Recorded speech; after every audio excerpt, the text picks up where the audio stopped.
नमस्कार मैत्रिणींनो, मी निर्मला तुमचं सर्वांचं निर्मला फॅशन मराठी चॅनलमध्ये खूप खूप मनापासून स्वागत करते. तर तुम्ही इथं बघू शकता ब्लाऊज डिझाईन बनवायची आहे, पण आपल्याकडे सेम कलर आहे. याच्यामध्ये याच्यामध्ये जे आहे याच्यात वेगळा कलरचं साडीमध्ये काहीच कपडा नव्हता. तर सेम टू सेम आपल्याकडे ब्लाऊजच्याच कपड्याची डिझाईन बनवायची. त्यांना ब्लाऊज तर डिझाईन लागतोय आणि आजीचं जे आहे त्या मावशींचं म्हणजे वयस्कर आहेत आणि त्यांना नॉड वगैरे काही नको आहे. त्यांना सिम्पल पण डिझाईन पाहिजे ब्लाऊजला. आता म्हटलं याच्यामध्ये जर दुसरा कपडा नाही आहे तर आपल्याला या छोटूशा कपड्यामध्ये बघा ब्लाऊज पण 38 साईजचं होतं, बाही पण एल्बो होती, कपडा पण त्याच्यामध्ये शिल्लक एवढा राहिलेला नाही आहे. तर एवढा उरलेला कपड्यात आपल्याला डिझाईन बनवायची आहे. तर हा जो उरलेला कपडा आहे याच्यामध्ये डिझाईन बनते का ते बघू आपण, आणि व्हिडिओ शेवटपर्यंत नक्कीच बघा. तुम्हाला आवडला तर लाईक पण करा. डिझाईन कशी वाटली कमेंट करून सांगायला अजिबात विसरू नका. सगळ्यात पहिलं तर आपल्याला इथे चौकोनी गळ्याचं जे मार्जिंग आहे ते आपल्याला इथं सगळ्यात पहिलं करून घ्यायचं आहे. तर हे पहा, तर हा बॅक साईड आहे.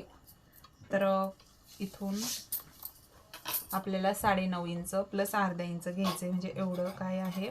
तर कस्टमरचा गळा आहे 2.5 इंच गळा रुंदी ठेवणार आहे मी इथं. अशा पद्धतीने 2.25 इंच जे आहे आपल्याला इथं गळा रुंदी वरच्या साईडला ठेवायची आहे. आणि या पद्धतीने इथे बॉक्स काढून घ्यायचा आहे. त्याला मी चौकोनी गळ्यामध्ये डिझाईन बनवणार आहे. तर सरळ लाईन या पद्धतीने मारून घेते अशा पद्धतीने. तर एवढं गळ्याचं आपलं हे राहणार आहे लक्षात. आता आपल्याला इथे आपण हे डायरेक्ट कटही करून घेऊ शकतो, कारण की डिझाईन आपल्याला थोडीशी वेगळ्या पद्धतीने लुक द्यायचा आहे. तर मी इथे हे कटच करून घेणार आहे आणि तुम्ही व्हिडिओ व्यवस्थित शेवटपर्यंत बघा. खूप सुंदर आणि सोप्या पद्धतीने डिझाईन तयार होणार आहे. तर आपण चला याला कट करून घेऊ आणि त्याच्यानंतर चौकोनी गळ्याला डिझाईन टाकू. कट करताना थोडं मी आतमध्ये कट करून घेते आतमध्ये कट करून घेते. आता आपण याला छान अशा टिपा मारून घेऊ. हे बघा. तर आता आपण हे साईडला ठेवू. याचा पण आपण उपयोग करू शकतो. हे बघा अशा पद्धतीने याचाही आपण इथं उपयोग करू शकतो.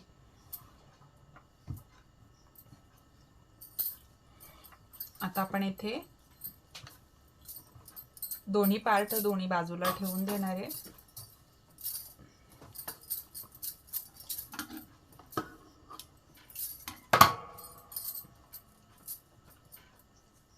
अशा पद्धतीने ह्या ठेवून घ्यायचे. आता आपल्याला इथे टिपा मारून घ्यायचे आहे.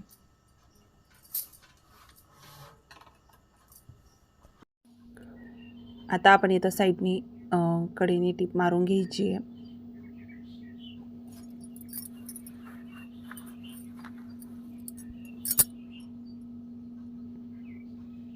आणि याला पलटी मारून या पद्धतीने याला टिप मारून घ्यायची आहे कडेकडेने.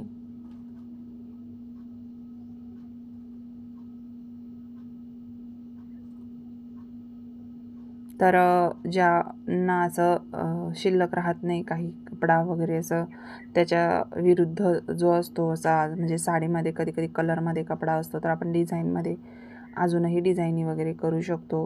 पण इथं फक्त लेसच टाकायची नव्हती कस्टमरला, तर थोडी डिझाईन करायची होती, म्हणून मग ही डिझाईन पण खूप छान आहे. ज्या पण मैत्रिणींना बिना नॉडची पण डिझाईन पाहिजे आहे तर तुम्ही या पद्धतीने नक्कीच ही डिझाईन बनवू शकता. खूप सुंदर वाटते. तुम्ही फायनली शेवटी पण नक्की बघा. जसं तो एक पार्ट तयार केला ना, तसंच हा पण पार्टला आपण अशा पद्धतीने टिप मारून घ्यायची आहे.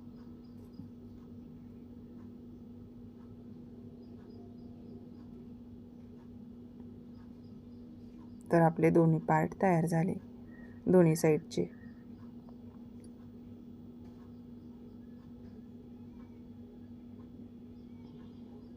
बघा. तर मी खालच्या साईडने पण आपण लगेच पॅक करून घेतले, म्हणजे कमर वगैरे पट्टी वेगळी जोडण्याची गरज पडणार नाही त्याला. आता इथं तो जॉईंट होता ना, आणि बघा आपली चौकोनी गळ्याची जी पट्टी निघली मी ती इथं जॉईंट देऊन घेते, कारण की कपडा आपल्याला कमी पडणार आहे तिथं. आणि ब्लाऊजमध्ये कपडाच नव्हता, थोडासाच तुकडा होता. मग आता आपण इथं त्याला थोडंसं असं हाताने नखाने थोडंसं हे करून घेते, तर एकसारखं थोडासा प्लेन होऊन जाईल.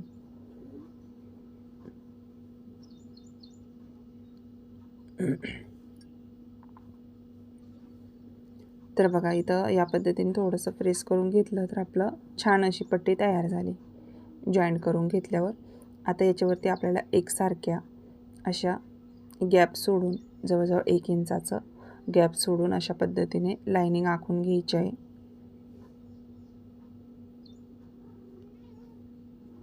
जशा उभ्या लाईनिंग आखल्या तशा आता आडव्या पण आखून घ्यायच्या आहे आपल्याला 1-1 इंचावर. जसं तो गॅप घेतला तसा सेम गॅप घेत घेत आपल्याला या पद्धतीने लाईनिंग आखून घ्यायची.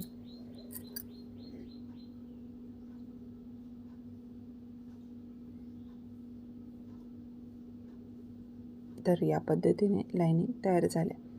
आता या लाईनिंगवरून आपल्याला एक टिप मारायची आहे.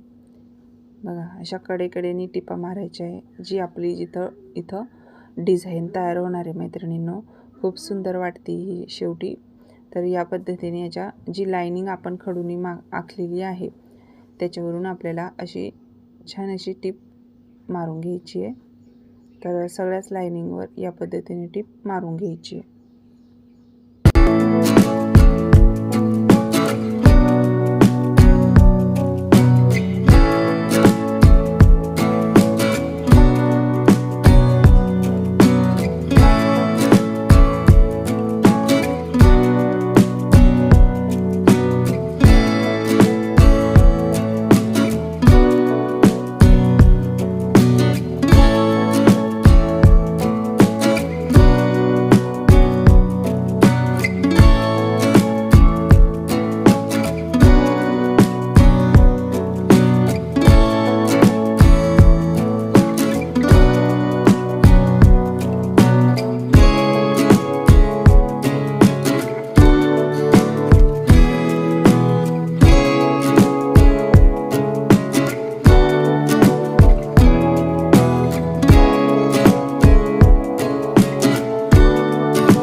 बघा आपण छान असं जी डिझाईन आहे ती करून घेतलेली आहे आणि तुम्ही खरंच बघा किती छान वाटते ती. आता आपल्याला इथे काय करायचं आहे, या मापामध्ये कॅनव्हास घ्यायचा आहे. परत आपल्याला इथे अस्तरचा तुकडा घ्यायचा आहे. पण आपण जी चौकोनी गळा काढेल होता त्याची उंची किती आहे ती चेक करायची, खालून पट्टी जी आपल्याला तिथं टाकायची आहे. तर बघा सगळ्यात पहिलं मी तर काय केलं, अशा पद्धतीने कॅनव्हास, त्याच्यावर अस्तर आणि हा जो पार्ट आहे आपला मेन ब्लाऊजचा तो आपल्याला आतमधून टाकायचा, म्हणजे आपल्याला पलटी करावा लागेल. अशा पद्धतीने टाकून घ्यायचा. आता याच्या कडेने 2 टिपा मारणार आहे आपण खालून, एक वरतून मारायची आणि एक खालून मारायची.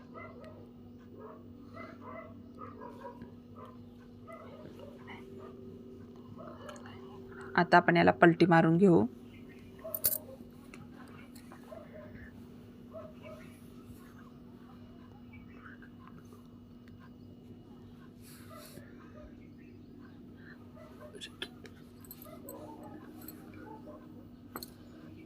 आता आपण याला अशा पद्धतीने मारून घेतल्यावर बघा चेक करू आपण तर बरोबर आपलं पट्टी ही बरोबर बसते. आता साईडनी आपल्याला जिथून टिप मारायची तिथं मार्किंग करून घ्यायचं. आता सरळ टिप मारून घ्यायची आपल्याला इथे. जो आपण बॅक पार्ट इथं या पद्धतीने स्टिच केलेला होता ते दोन्ही पार्ट अशा पद्धतीने याला जॉईंट करून द्यायचे आहेत. आणि तुम्ही बघा किती सुंदर असं तयार झालं. याला फायनली आपल्याला आता इथं मनी जॉईंट करायचे आहेत. मी तुम्हाला दाखवते की कशा पद्धतीने हे मनी जॉईंट केलेले आहेत. म्हणून याला सगळ्यात पहिला टक्स लावून घ्यायचे आहेत आपल्याला. तर मी 5 इंचावर टक्स मारते आहे.